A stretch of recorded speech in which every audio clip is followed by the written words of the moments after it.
Eric Muathe with Muathe.com. I just felt the need to continue with this series, and here I've been talking about the 69.1 threshold and what to do whenever you see an instrument go back above that level. So there's this video here and the follow-up video, which I did also, I believe was today.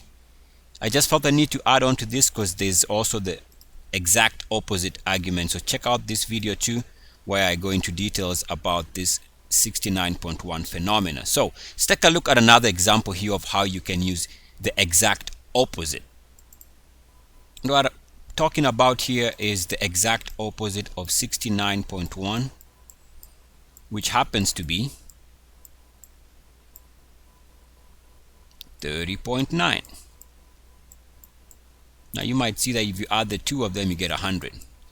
But 30.9 is the exact opposite of 69.1. So let's use what we've been learning over the last two videos here. Here we moved below 30.9. Guess what?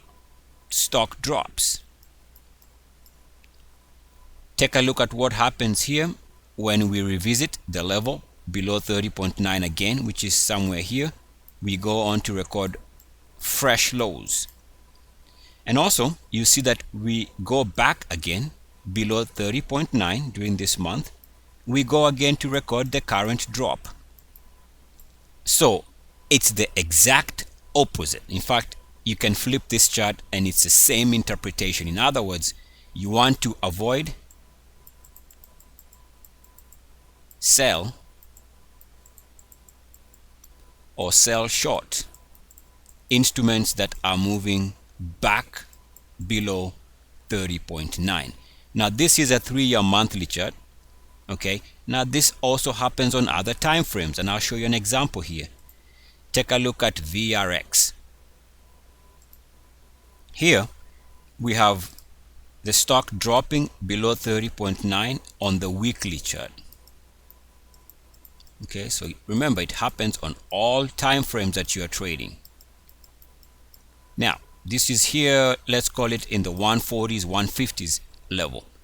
It drops, records a new high, but subsequently would come and move back below 30.9 on its weekly RSI level, which corresponds with this period here in the 70s. Stock would drop all the way, stays below that level all the way to the 20s.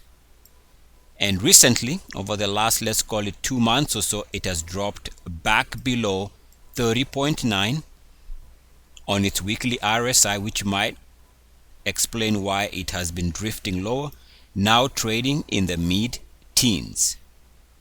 So clearly, we can see that we can take advantage of this by avoiding stocks moving back below 30.9 by either avoiding them, selling them, or even going short. Now, as a homework for you, let's take a look at this stock here. Let's take a look at the weekly chart. Just want to show you that this happens on all time frames. We are going to go back to the previous lessons of 69.1. This is just the weekly chart. Here we go back above 69.1, which is this re-entry for a successful move. We did the same thing here, which is this period for a successful move.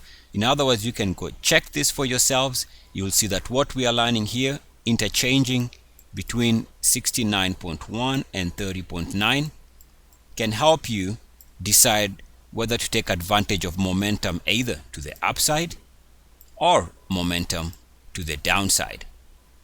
And before I let you go, just take a look here. It's homework for you. How did the stock respond when it moved above 69.1 over the years?